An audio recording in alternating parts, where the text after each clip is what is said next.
Hi guys, today the Festival of Speed at Goodwood. Sadly, I wasn't able to buy a ticket for this year. Show you the more interesting cars which are going to the Festival of Speed today. This part of the video was filmed last year.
That was the end of last year's forgotten footage. From here on, you will be seeing this year's recordings from July. There is a huge variety of vehicles arriving at the festival, everything from the cheapest to the absolute top luxury. I try to pick out more interesting and prettiest ones for you. Pretty rare Saab. These were among the very last cars built before the factory shut down. 2003 Lotus Elise with only 32,000 miles. I like it more than a 2017 Ferrari 488 behind it. Even that one has only done around 12,000 miles. 2016 Impreza and the boring electric Renault. Oh wait, that's actually a blue Alpine 5. If I had to choose, this would be a tough decision. Relatively new Lotus Emira V6 or the Honda NSX behind it. Despite NSX having nearly 140 miles on it, I would still go for that 007 style James Bond number plate. Sure, it's an Aston Martin, but one never draw an SUV. At least the color is nice. I really like the Defender, but let's look at the GTR instead. It's only 6 years old.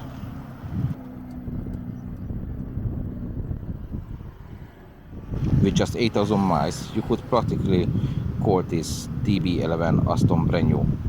It's 6 years old. Quite a few people choose the traffic-free route. Electric Porsche doesn't interest me. You see, Range Rover Velar's every day. The Aston is common too, but it's still my favorite shape. It would be perfect with a nice V12. 1-year-old GTR Eras that had an enormous amount of money spent on it. Top of the purchase price, I believe.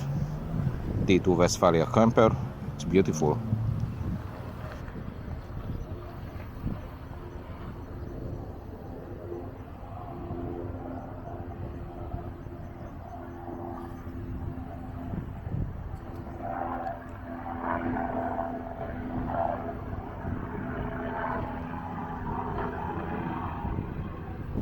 Still, the best way to arrive here is in style, even though it's 26-year-old and has 250,000 miles on it. The Bentley Arnage speaks for itself. Not that a hand-built TVR would be beneath it, but this is something else. I feel like there are starting to be a few too many Aston Martins. They are almost becoming boring now. You know, Aston never boring. Who keeps such a beautiful 911 and drives it less than 4,000 miles over 8 years?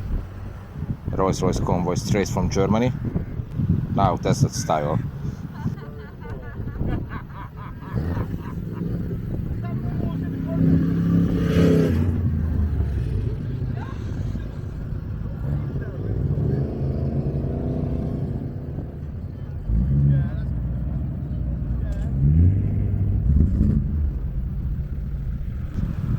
My goodness, that Fiat 124 is so tasteful, and that sound. Well, it was unnecessary. It's 103 years old and hasn't even been properly broken in with less than 5,000 miles. Renault Sport makes some great machines.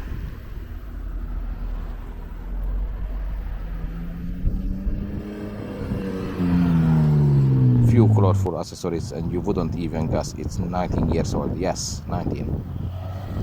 Ferrari 812 Superfast GTS. But why did it have to be painted in such a bland grey? Another Lotus Emira, but the Morgan Plus 4 is great fun too.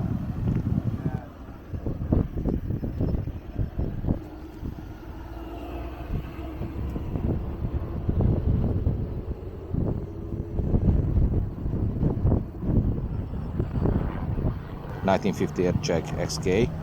Like this is relatively easy to find at classic car meets.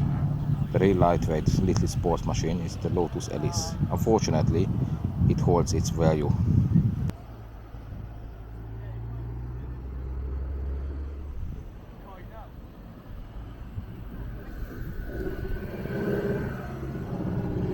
The Mazda RX-7-es.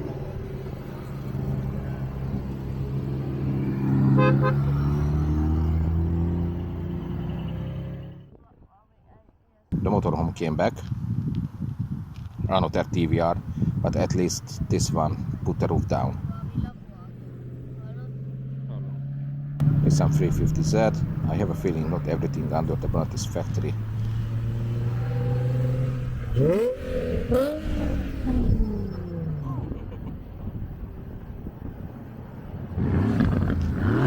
Yep, the Aston definitely has the deeper sound. Just a 10-year-old Rolls-Royce Phantom. The newer model is absolutely gorgeous.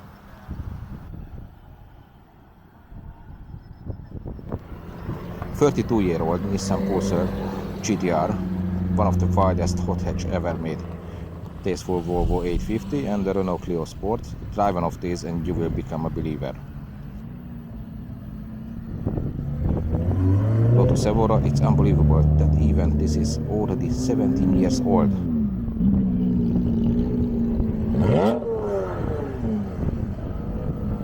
Honda NSR 400. Yes, 400cc 2-stroke. This thing is an absolute beast. Lambo boys finally found their way here too.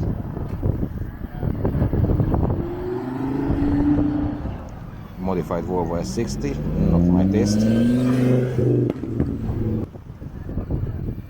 Honda S2000, nothing needs to be saying.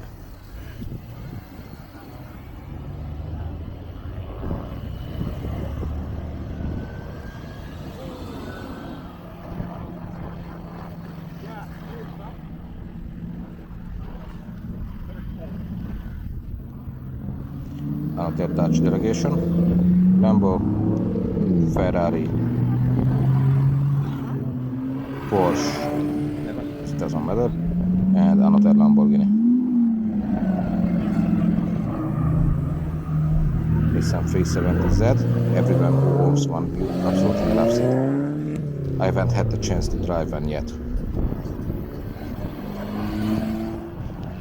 Chauffeur-driven S-Class, Audi R8, of course with V12. This Honda Integra's disappeared from the roads somehow. Rolls-Royce Phantom, but that's somewhat awkward looking coupe. I prefer the rear end of the 4-door version. Although, judging by the contents of my wallet, that's not really my problem now.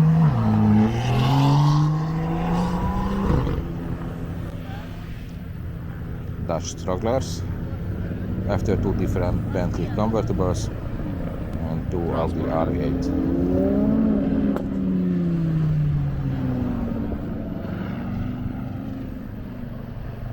T2 Transporter with German plates. I think it's fitted with the Porsche engine. Sound like.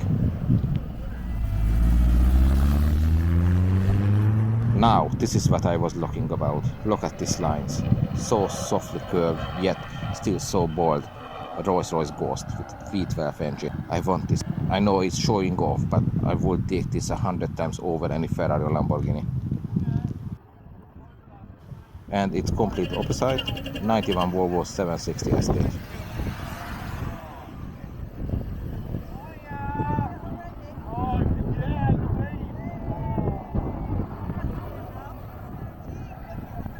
Beautiful. The G-Class looks especially good in cherry red.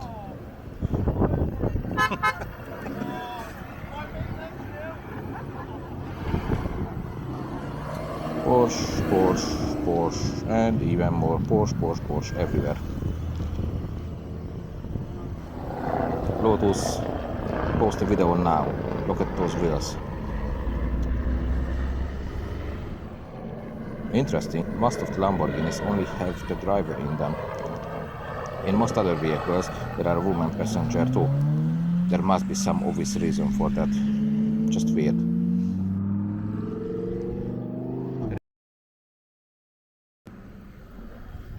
Bentley 4.25 from 1938. Such a clean, elegant design.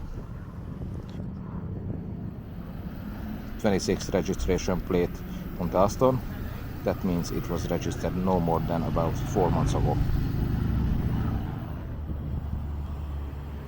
Honda Accord Type R, but not the European market version. I think it's a Japanese domestic market model. another DBX. The green color is gorgeous.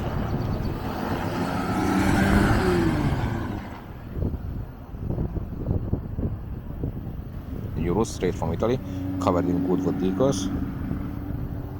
I would stick with the white, purple is a bit much. There are lots of hybrid Range Rovers in that color around here. I think they handed them out to VIP guests or journalists. Finally, a McLaren. I was starting to think no one would show up today.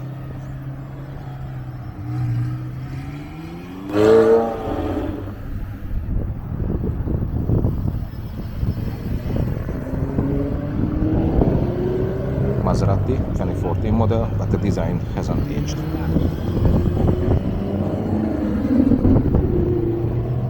See, Lamborghini equal, no passenger. Strange.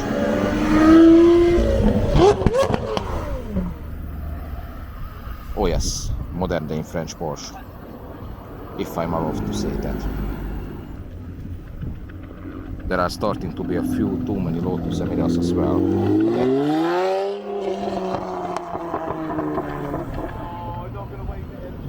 There is not much you can say about a brand new Ferrari other than someone paid over £400,000.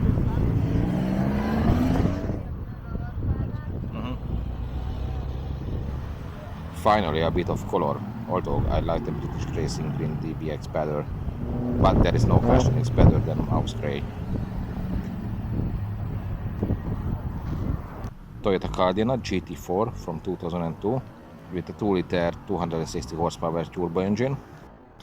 I think a 1972 Toyota Crown. I love this shape, look at that. Only 130 horsepower comes out of its 2.6 liter engine, but that's completely beside the point when you are cruising around in this. This is my favorite today, definitely. Back to the ordinary cars, a Jag with a V8, it must be fun. The traffic is starting to die down. Here is another lemon yellow 911 from 2016. Oh my god, look what's turning in here. I cannot believe it. Ferrari Dayton SP3. And judging by the plate, I think it's only 3-year-old. Look at those lines. Now this deserves a closer look.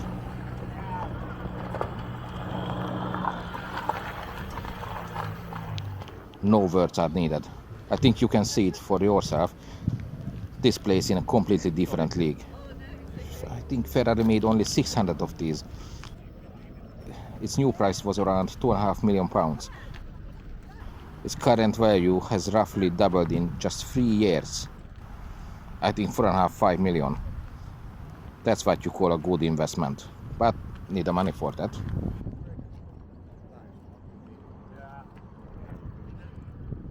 Was one special edition, was resold last year for 26 million.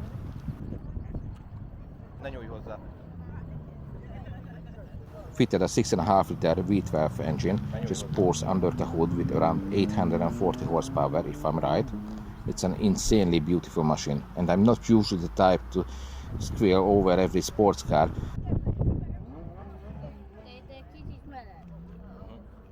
0 to 16 under 3 seconds. I will let that sink in. Diffuser, the camera.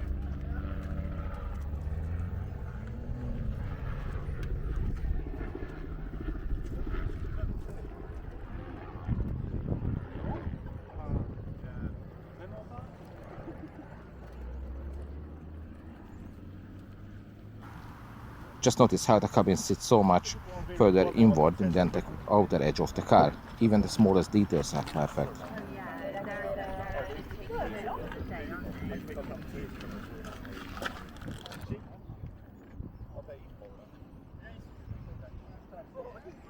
The woman in the Belgian registered Skoda decided she would rather spend the last few hundred meters in the Ferrari. Can't blame her. Ferrari has a British number plate, but is left-hand drive, and they are speaking French to each other.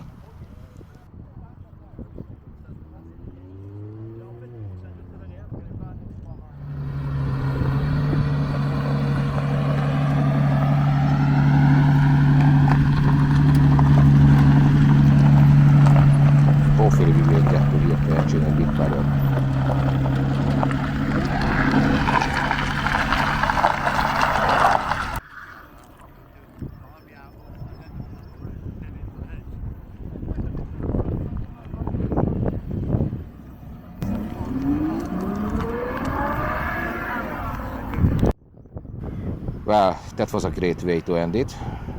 I will give you one last look around at the location.